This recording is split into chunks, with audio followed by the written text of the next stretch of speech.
आज की कक्षा में आप सबका स्वागत है। आज हम लोग पढ़ेंगे सुप्रभातम संस्कृत पाठमाला क्लास 6 का पहला पाठ। पहले पाठ में हम लोगों को संस्कृत की वर्णमाला के बारे में जानना है। वर्णमाला क्या है? किसी भी भाषा को पढ़ने के लिए हम लोग जिन अक्षरों का प्रयोग करते हैं उसके क्रमबद्ध समूह को वर्णमाला कहते हैं। और आज हम लोग ये जानेंगे कि वर्णमाला वर्ण क्या है। तो चलिए शुरू करते हैं हम लोग अपना पाठ। वर्णों के समूह को वर्णमाला कहते हैं। मैंने आपको बताया कि जो हमारी भाषा में, संस्कृत भाषा में जो वर्ण प्रयुक्त होते हैं उनकी संख्या, स्वर वर्णों की संख्या 13 और व्यंजन वर्णों की संख्या 33 है। और इसके अतिरिक्त कुछ संयुक्त वर्ण हैं। तो इस तरह से कुल मिलाकर के हमारे संस्कृत व्याकरण में 52 वर्ण आते हैं। तो वर्णों के समूह को वर्णमाला कहते हैं। वर्णों का क्रमबद्ध समूह जो होता है लगातार क्रम से, जैसे आ, हरस्वई दीर्घई, हरस्वऊ दीर्घऊ, री ए ओ जो हुआ वो स्वर वर्ण हुआ। क से लेके म तक के जो वर्ण हुए वो व्यंजन वर्ण के अंतर्गत स्पर्श व्यंजन में आए। फिर उसी तरह से यर लव जो हुआ वो अंतस्थ व्यंजन के अंतर्गत आया और तालव्य श मूर्धन्य श उष्म व्यंजन के अंतर्गत आता है। तो चलिए पाठ के अनुसार हम लोग डिटेल में सीख लेते हैं। वर्णों के समूह को वर्णमाला कहते हैं। वर्णों का जो क्रमबद्ध समूह होता है उसे वर्णमाला कहते हैं। भाषा की मूल ध्वनि जिसके खंड या टुकड़े न हो सके, यानी उनको खंडित न किया जा सके, उसे वर्ण कहते हैं। भाषा की सबसे मूल ध्वनि यानी सबसे छोटी इकाई को हम वर्ण कहते हैं, जिसका खंड या टुकड़ा न किया जा सके। संस्कृत भाषा की ध्वनियाँ देवनागरी लिपि में लिखी जाती हैं। संस्कृत अथवा हिंदी भाषा में हम जिन ध्वनि का प्रयोग करते हैं उसको हम लोग देवनागरी लिपि में लिखते हैं। कहने का मतलब ये है कि संस्कृत और हिंदी भाषा की लिपि देवनागरी है। संस्कृत वर्णमाला में स्वर वर्णों की संख्या 13 और व्यंजन वर्णों की संख्या 33 है। अब स्वर वर्ण किसे कहते हैं हम लोग ये देखेंगे। जिन वर्णों के उच्चारण में अन्य वर्णों की सहायता नहीं लेनी पड़ती है। कहने का मतलब ये है कि स्वर वर्णों का उच्चारण जो है वो स्वतः होता है। इन वर्णों के उच्चारण में हम दूसरे वर्णों की सहायता नहीं लेते हैं। इनका उच्चारण स्वतः होता है। इस तरह के वर्ण जो हैं वो स्वर वर्ण कहलाते हैं, जिसके उच्चारण में हम किसी दूसरे वर्ण की सहायता नहीं लेते। अब हम इसको देखेंगे। स्वर वर्ण 3 प्रकार के होते हैं। पहला हर्स्व स्वर, दूसरा दीर्घ स्वर और तीसरा संयुक्त स्वर। हर्स्व स्वर यानी इन वर्णों के उच्चारण में कम समय लगता है। इन वर्णों का जब हम उच्चारण करते हैं तो दीर्घ की अपेक्षा कम समय में होता है। जैसे अ, इ, उ, रि, लृ। ये 5 जो हैं हर्स्व स्वर हैं। अ, इ, उ, रि और लृ। ये इनके उच्चारण में कम समय लगा, इसलिए इन 5 को हर्स्व स्वर कहते हैं। इनके उच्चारण में आप देखेंगे कि ज़्यादा समय लगता है। आ, ई, उ, री। हर्स्व स्वर के 2 गुना अधिक समय इसमें लगता है, इसलिए ये जो है दीर्घ स्वर है, क्योंकि इसके अपेक्षा इसमें ज़्यादा समय लगता है। अब आप देखेंगे कि हर्स्व स्वर की संख्या संस्कृत व्याकरण में 5 है और दीर्घ स्वर की संख्या 4 है। अगर आपसे संख्या संबंधी प्रश्न पूछा जाए कि हर्स्व स्वर की संख्या संस्कृत व्याकरण में कितनी है, तो 5 है। हिंदी व्याकरण में केवल इस लृ का प्रयोग नहीं किया जाता है, यानी हिंदी व्याकरण के अनुसार हर्स्व स्वर की संख्या 4 होती है और संस्कृत व्याकरण में हर्स्व स्वर की संख्या 5 होती है। दीर्घ स्वर की संख्या जो होती है वो, ये दीर्घ री जो है वो हिंदी व्याकरण में नहीं लिया जाता है। तो यानी कि वहाँ पे ये 3 वर्ण जो होते हैं दीर्घ स्वर में आते हैं, आ, ई, उ। आ, ई और उ। अब हम देखेंगे संयुक्त स्वर। संयुक्त स्वर, इसे संयुक्त स्वर इसलिए कहते हैं क्योंकि इन स्वरों की रचना जो है 2 स्वरों के मिलने से हुई है। 2 स्वर जब आपस में मिलते हैं तो संयुक्त स्वर बनते हैं। जैसे ए का निर्माण, ए स्वर का निर्माण जो है अ जोड़ ई के मिलने से ए बनता है। लेकिन अगर अ के साथ ए मिलता है तो ए बनता है, ए। सॉरी, ए के साथ जब अ मिलता है तो बनता है ए। उसी प्रकार से अ जोड़ उ मिल करके, अ और उ मिल करके ओ बनता है। लेकिन जब ओ के साथ अ मिलेगा या आ मिलेगा तो अ की रचना होती है। यानी अ की रचना होती है ओ जोड़ अ अथवा आ। उसी प्रकार से उ के साथ अ अथवा आ दोनों में से कोई एक मिलता है तो बनता है ओ। तो आप लोगों ने देखा कि चूंकि इन वर्ण ए ओ औ ये 4 वर्ण जो हैं जिनकी रचना 2 स्वरों के मिलने से हुई है। ए की रचना अ के साथ ई के मिलने से ए बनता है। उसी प्रकार ए के साथ अ अथवा आ मिलने से ए की रचना होती है और उ के साथ अ अथवा आ मिलने से ओ की रचना होती है और ओ के साथ अ अथवा आ मिलता है तो अ की रचना होती है। इसी कारण से इसे संयुक्त स्वर कहते हैं क्योंकि ए ओ औ जो है ये 2 स्वरों के मिलने से बने हैं। अब इसके बाद हम लोगों को पढ़ना है व्यंजन वर्णों के बारे में। तो जिन वर्णों का उच्चारण स्वर वर्ण की सहायता से होता है उसे व्यंजन वर्ण कहते हैं। कहने का मतलब ये है कि व्यंजन वर्ण जो हैं स्वर की सहायता से बोले जाते हैं। जैसे हम क का उच्चारण करते हैं तो क अंत में अ की ध्वनि निकलती है। बिना स्वर की सहायता के व्यंजन वर्णों का उच्चारण करना आसान नहीं है। तो चलिए हम लोग देखते हैं व्यंजन के प्रकार। व्यंजन 3 प्रकार के होते हैं, स्पर्श व्यंजन, अंतस्थ व्यंजन और ऊष्म व्यंजन। क से लेकर के म तक के जो व्यंजन होते हैं उसको हम स्पर्श व्यंजन कहते हैं।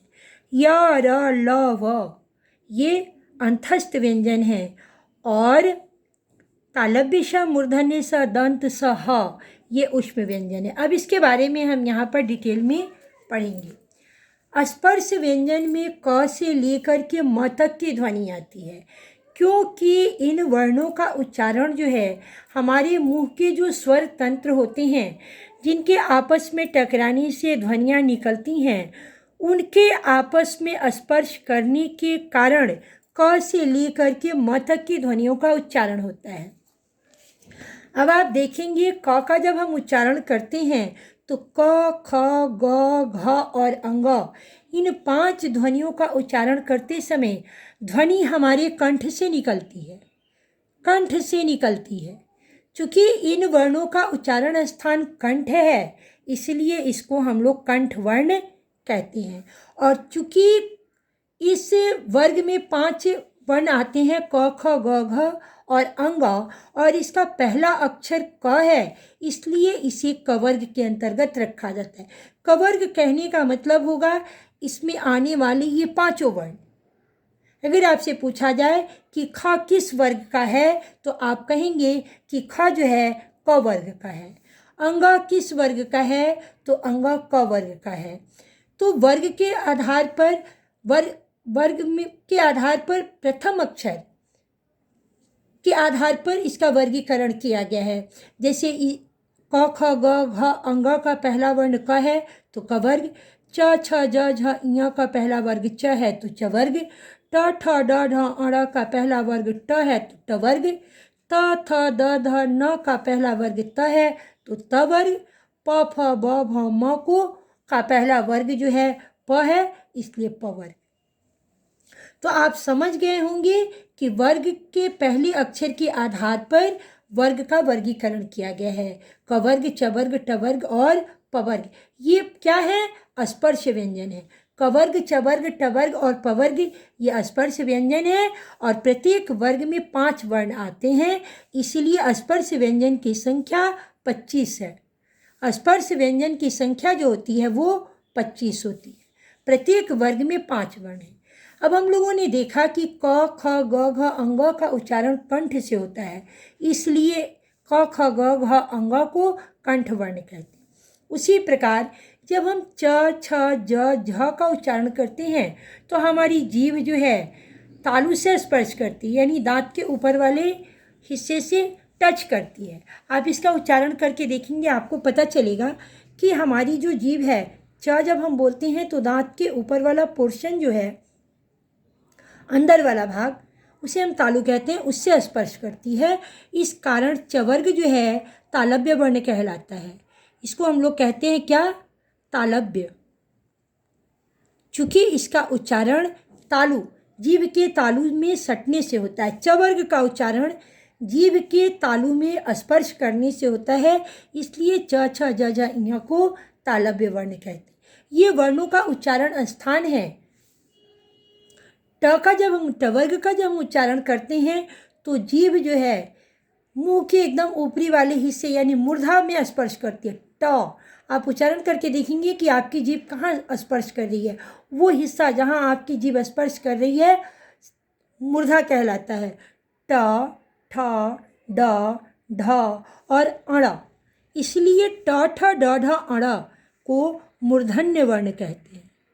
मूर्धन्य वर्ण, चूँकि इसमें जीभ जो है मूर्धा से स्पर्श कर रही है।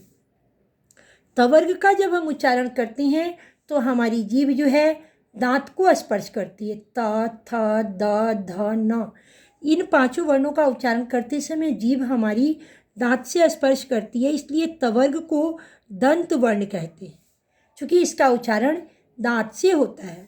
प वर्ग का जब हम उच्चारण करते हैं प, फ, ब, भ, म, तो इसका उच्चारण करते समय हमारा जो ओठ है आपस में एक दूसरे से स्पर्श करता है, इसलिए प, फ, ब, भ, म को ओष्ठ वर्ण कहते हैं, क्योंकि इसका उच्चारण ओठ से होता है। अब हम पढ़ेंगे य, र, ल, व के बारे में। य, र, ल, व जो है ये ऐसे वर्ण हैं जो ना तो पूर्णतः स्वर हैं और ना ही व्यंजन हैं। इनकी रचना जो है स्वरों के मिलने से हुई है। 2 स्वर आपस में मिले हैं तो आपकी रचना हुई है य, र, ल, व की। आप उच्चारण करके देखेंगे य, ई और अ का उच्चारण होता है तो य बनता है।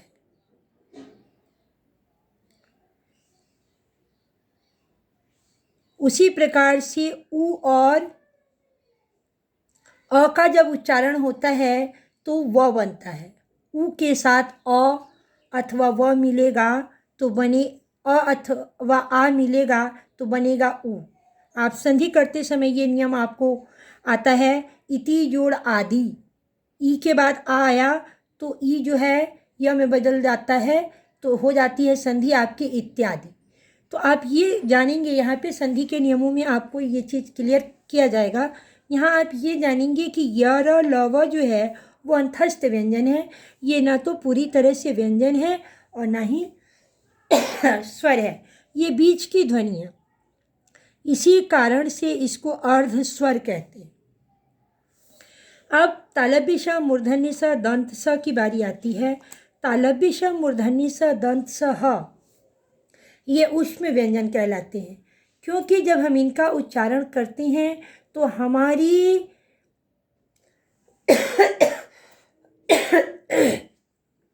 मुंह से एक गर्म हवा बाहर निकलती है। श आप उच्चारण करते समय अपने हाथ को अपने मुंह के सामने लाएंगे और तब तालव्य श, मूर्धन्य स, दंत स और ह का उच्चारण करेंगे तो आप देखेंगे कि घर्षण के कारण, रगड़ के कारण आपके मुंह से एक गर्म हवा बाहर निकलती है। इसी गर्म हवा के निष्कासन के कारण, मुंह से गर्म हवा निकलने के कारण इन वर्णों को ऊष्म व्यंजन कहा जाता है। इसके अतिरिक्त हमारे वर्णमाला में कटाक्ष त्र और ज्ञ का प्रयोग होता है। कटाक्ष त्र और ज्ञ जो है ये संयुक्त वर्ण है, जिसका प्रयोग हम लोग अपनी संस्कृत भाषा में या हिंदी भाषा में करते हैं। अब कटाक्ष की रचना जो होती है क और मूर्धन्य श के मिलने से बनता है कटाक्ष। उसी प्रकार से त हलंत और र हलंत के मिलने से बनता है त्र और ज के साथ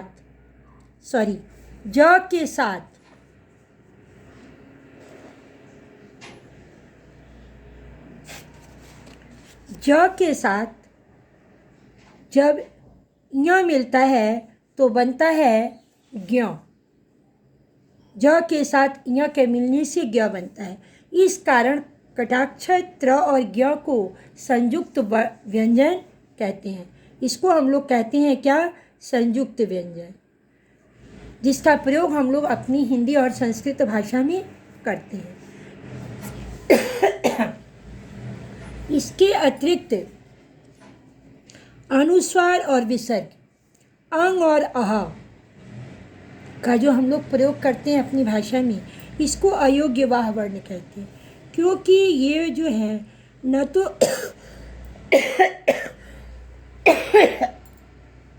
स्वर कहलाते हैं और न ही व्यंजन। लेकिन इसके अतिरिक्त हम लोग अपनी भाषा में इन वर्णों का प्रयोग करते हैं। अब हम लोगों को संयुक्त व्यंजन के बारे में पढ़ना है। क और श के मिलने से कटाक्ष का निर्माण होता है। उसी तरह से ज और ञ जोड़ अ मिलकर के ज्ञ बनता है। तालव्य श र और अ मिलकर के श्र बनता है। द हलंत जोड़ य हलंत जोड़ अ मिल के ध्य बनता है। जैसे उद्यान, विद्या, इसमें द य संयुक्त है। विद्यालय, द और य संयुक्त है। इसे इस तरह से भी लिखने की परंपरा है। जैसे विद्या, बहुत आदमी इस तरह से भी विद्या लिखते हैं,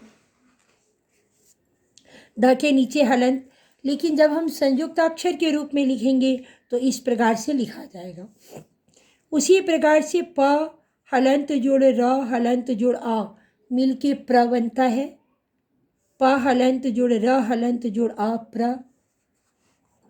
श हलंत जोड़ री मिल के श्री की रचना होती है। श हलंत के साथ री मिलने से, या स हलंत के साथ जब हम र मिलाएंगे तो श्र बनेगा। श्र, ऊपर मैंने आपको बताया था कि श हलंत जोड़ र हलंत मिल करके श्र की रचना होती है। जैसे श्राप आपको लिखना है, श्राप, तो आप लिखेंगे श्राप, तो आप लिखेंगे यहाँ पे इसका वर्ण विच्छेद करना होगा तो लिखेंगे श्र हलंत जोड़ आ जोड़ प हलंत जोड़ अ। उसी तरह से श हलंत जोड़ री मिलकर के श्री बनता है। त हलंत जोड़ र हलंत जोड़ अ के मिलने से त्र की रचना होती है। ये संयुक्त अक्षर है, दो व्यंजनों के मिलने से बने हैं। ह के साथ जब री मिलता है, ह हलंत जोड़ री हलंत जोड़ अ, तो हृदय, प्रहलाद, आप देखेंगे ये शब्द बनते हैं। उसी तरह से ह के साथ ह हलंत जोड़ न हलंत जोड़ अ, तो चिन्ह, ह हलंत, ह में न संयुक्त हो जाता है, ह हलंत रहता आधा स्वर, चिन्ह। न का उच्चारण ज़्यादा जोड़ देते हैं, ह का उच्चारण कब समय के लिए होता है। उसी तरह से ह हलंत जोड़ म हलंत जोड़ अ, तो ह यहाँ संयुक्त अक्षर में है ब्रह्मा, ह हलंत जोड़ म हलंत जोड़ अ, ये बना क्या, ब्रह्मा।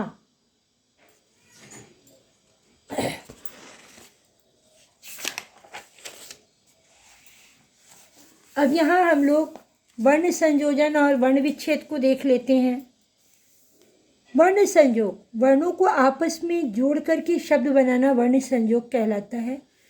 जैसे यहाँ जलम शब्द है, अब जलम में कौन कौन से वर्ण मिले हैं, तो ज हलंत जुड़ आ जुड़ ला हलंत जुड़ आ जुड़ मा हलंत। उसी तरह से क्षमा, क्षमा में क हलंत जुड़ श हलंत जुड़ आ कटाक्षा के लिए, और म हलंत जुड़ आ माँ के लिए। उसी प्रकार से नृत्य, न में री जुड़ा हुआ है, न हलंत जुड़ री जोड़ त हलंत, चूँकि आधा त दिया हुआ है, हलंत जोड़ य हलंत जुड़ अ, नृत्य। अगला शब्द है प हलंत जुड़ अ प्र, प हलंत जुड़ र हलंत जुड़ अ, ग हलंत जुड़ अ जुड़ त हलंत जुड़ ई। तो प हलंत जुड़ र हुआ, यानी प में र की मात्रा जो है इस तरह से लगेगी, प्र, प्रगति। उसी प्रकार से श्रवण, श हलंत जुड़ र हलंत जुड़ अ मिलके श्र बना, व हलंत जुड़ अ व, और टवर्गी न हलंत जुड़ अ, टवर्गी न बना। इस प्रकार से ये श्रवण हुआ। क हलंत जोड़ अ जोड़ र हलंत जोड़ म हलंत जोड़ अ, तो क हलंत जोड़ अ क बना, र हलंत जो यहाँ पे रेफ के रूप में है, यहाँ पे र स्वर रहित है, यहाँ पे अ की ध्वनि नहीं है, इसलिए यहाँ म पर रेफ के रूप में हो गया। जब भी र जो है स्वर रहित हो तो अपने बाद वाले व्यंजन पर वो रेफ के रूप में लिखा जाता है, इस बात को आप लोग ध्यान में रखिएगा। म हलंत जोड़ अ, तो ये बना कर्म। अगला जो टॉपिक है वो वर्ण संयोजन का है, वर्ण विच्छेद और वर्ण वियोजन। वर्ण वियोजन, यहाँ वर्ण संयोग और वर्ण संयोजन पढ़ा था हम लोगों ने, वर्णों को जोड़ करके शब्द बनाना। यहाँ पे हम लोगों को वर्णों, शब्द से वर्णों को अलग करना है। तो शब्दों से वर्णों को अलग करने की जो प्रक्रिया है वो वर्ण विच्छेद अथवा वर्ण वियोजन कहलाती है। वियोजन का मतलब होता है उसको अलग करना, शब्द से अलग करना। अब यहाँ देखेंगे पत्रम, पत्रम एक शब्द है, इसमें से हमको वर्णों को अलग करना है।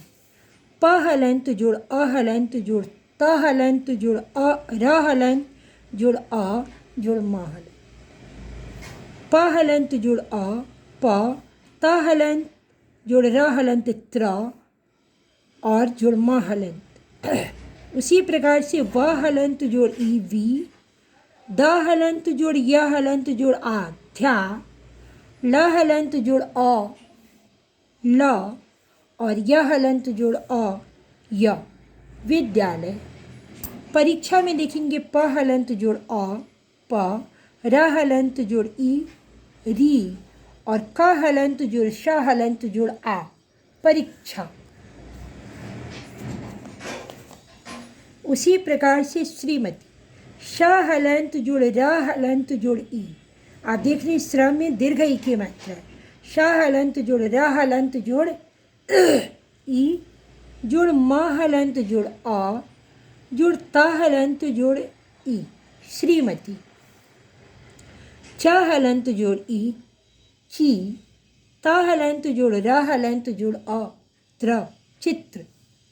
व हलंत जोड़ री व्री, क हलंत जोड़ श हलंत जोड़ अ, कटाक्ष, वृक्ष। अब इसके अतिरिक्त हम लोगों को स्वरों की मात्राओं के बारे में जानना है। अब आप देखेंगे ये जो है स्वर है, और क व्यंजन के साथ इसकी मात्राएं जो हैं लग रही हैं। तो किस प्रकार से उच्चारण होगा, इसके बारे में हम लोग देख लेते हैं। क के साथ जब अ जुड़ेगा तो क बनेगा क। उसी प्रकार से क हलंत के साथ जब आ लगेगा का। क के साथ हर्षई की मात्रा लगेगी की। क के साथ जब दीर्घई की मात्रा लगेगी तो की। क के साथ उ कु। क हलंत के साथ दीर्घ उ की मात्रा कु। क हलंत री। क हलंत जोड़ री क्री। क हलंत जोड़ दीर्घ री क्री। क हलंत जोड़ ई की। क हलंत जोड़ ए कै। क हलंत जोड़ ओ को। क हलंत जोड़ औ कौ। क हलंत जोड़ अंग कंग। और क हलंत जोड़ विसर्ग कह। इसे अयोग्यवाह वर्ण कहा गया है, लेकिन भाषा में हम लोग इन वर्णों का प्रयोग करते हैं। ये जो अंग और अह हैं हमारे व्यंजनों के साथ जुड़ करके भाषा में प्रयुक्त होते हैं, इसलिए इनका ज्ञान आवश्यक है। अब छात्रों से मेरा अनुरोध है कि आपको मैंने पाठ समझाने की कोशिश की। मुझे उम्मीद है कि आप लोग इस पाठ में वर्णों के बारे में समझ गए होंगे। अब हम चलते हैं इस पाठ के अभ्यास की ओर। सबसे पहला प्रश्न है हमारा, मौखिक उच्चारण करना है। शुद्धम उच्चारणम कुरुत। शुद्ध उच्चारण करना है। पहले प्रश्न में क्षमा, श्रवण, विद्या, ब्राह्मण, हृदय, श्रृगाल, त्रिकाल, चिन्ह, प्रज्ञा, चित्रांग, सृष्टि, कर्ण। क्वेश्चन नंबर 2 में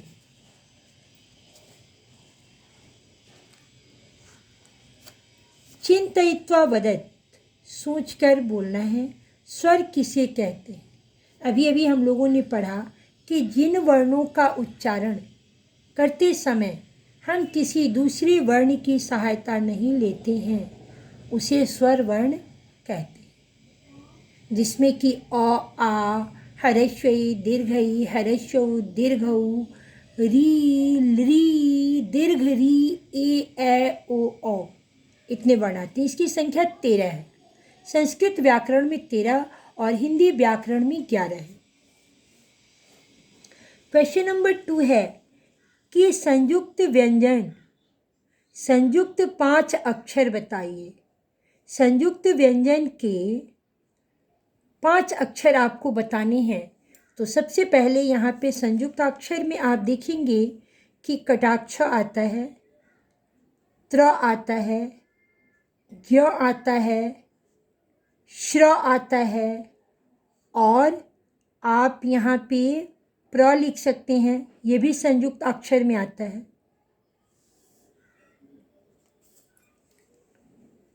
अगला प्रश्न है स्पर्श व्यंजनों के वर्ग बताइए। स्पर्श व्यंजन क से लेके म तक के जो व्यंजन है स्पर्श व्यंजन है। मैंने आपको बताया कि इन वर्णों का उच्चारण मुंह के आपसी पार्ट के आपस में सटने से होता है। तो ये स्पर्श व्यंजनों की संख्या 25 है। क वर्ग, च वर्ग,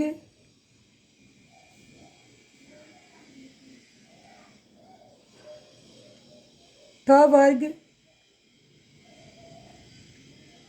और त वर्ग, और इसके बाद प वर्ग। ये 5 वर्ग हैं, क वर्ग, च वर्ग, ट वर्ग और त वर्ग। क वर्ग, च वर्ग, ट वर्ग, त वर्ग और प वर्ग। ये 5 व्यंजन हैं और प्रत्येक वर्ग में 5 अक्षर आते हैं। क वर्ग में क, ख, ग, घ, च वर्ग में च, छ, ज, ञ, ट वर्ग में ट, ठ, ड, ढ, अण, त वर्ग में त, थ, द, ध, न, और प वर्ग में प, फ, ब, भ, म। ये 5 व्यंजन आते हैं। अगला प्रश्न है हमारा अब यहाँ प्रमाण और परीक्षा, ये 2 शब्द हैं जिसका वर्ण विच्छेद करना है। तो सबसे पहले हम प्रमाण का करते हैं।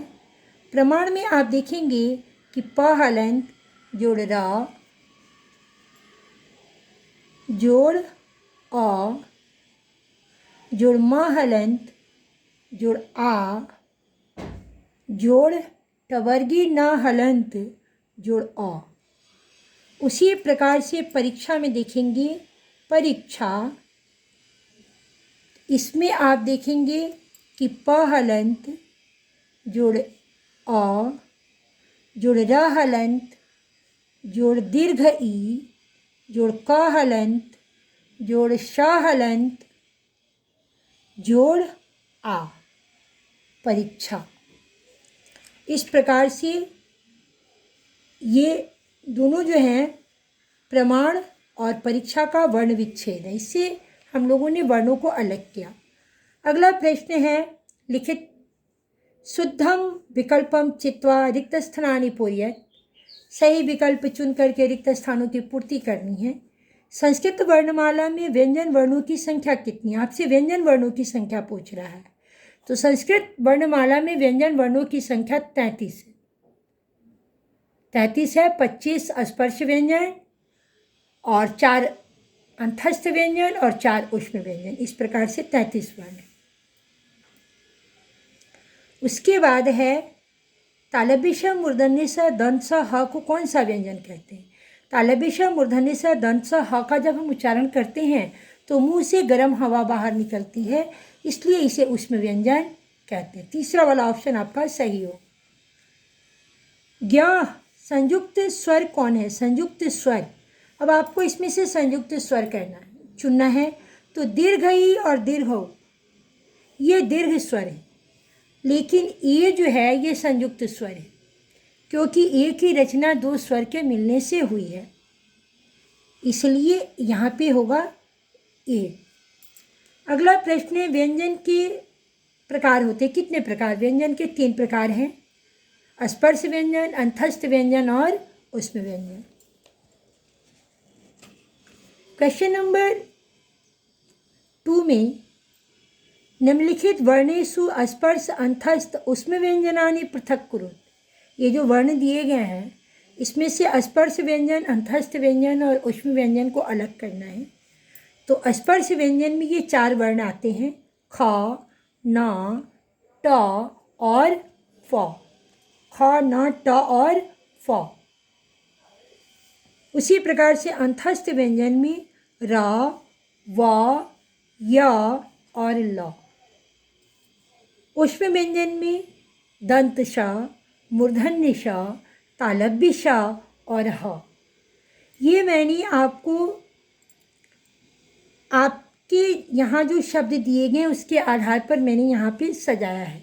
आप चाहें तो इसे वर्ग के आधार पर भी सजा सकते, जैसे ख के बाद ट आता है, ट के बाद न आएगा तब फ आएगा, इस प्रकार से भी आप लिख सकते हैं। लेकिन मैंने इसमें जिस सिलसिला से दिया गया उसी अनुसार मैंने यहाँ पर से उन शब्दों को लिख दिया है। क्वेश्चन नंबर 3 में वर्ण संयोग करना है, वर्णों को आपस में जोड़ना है। तो उ जोड़ प, उप, व के साथ अ मिला व, नम, उपवनम। न के साथ य मिलेगा तो न य के साथ संयुक्त हो जाएगा और आ की मात्रा जुड़ेगी न्या, य, न्याय। व के साथ ई मिलेगा वी और श के साथ र और आ मिल के श्रा, म, विश्राम। उसी प्रकार से उ, त या संयुक्त त्य और ओ की मात्रा द्योग, उद्योग। स हलंत ई, शी। क हलंत, श हलंत अ, कटाक्ष, शिक्ष। फिर क, शिक्षक। उसी प्रकार से क हलंत री,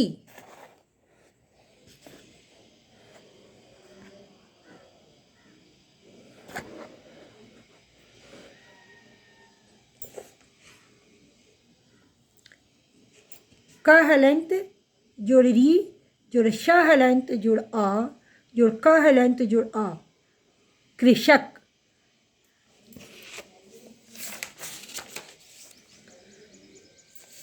अगला प्रश्न है वर्ण विच्छेद करना है। क्रम, तो क हलंत जुड़ अ, और ये जो रेफ है ये र हलंत जुड़ म हलंत जुड़ अ, कर्म। उसी प्रकार से क हलंत जुड़ री क्री, प हलंत जुड़ आ कृपा। क हलंत जुड़ र हलंत जुड़ अ। अब यहाँ देखेंगे क के नीचे में र दिया है, तो जब किसी वर्ण के नीचे में हो तो वहाँ र के साथ अ की ध्वनि मिली रहती है, और जिस व्यंजन में ये जुड़ता है वो व्यंजन स्वर रहित होता है। इसका उच्चारण होगा क्रम, इसका कर्म और इसका क्रम। क हलंत जुड़ र हलंत जुड़ अ जुड़ म हलंत जुड़ आ, अ क्रम। उसी प्रकार से आ जुड़ श हलंत जुड़ ई जुड़ र हलंत, ये जो रेफ है र हलंत जुड़ व हलंत जुड़ आ जुड़ द हलंत जुड़ अ, विद आशीर्वाद। अगला है ब्रह्मा, ब हलंत जुड़ र हलंत जुड़ अ, ब्र। और यहाँ ह हलंत, यहाँ पे ह हलंत, यहाँ होगा ह हलंत जोड़ म हलंत जोड़ आ, ब्रह्मा।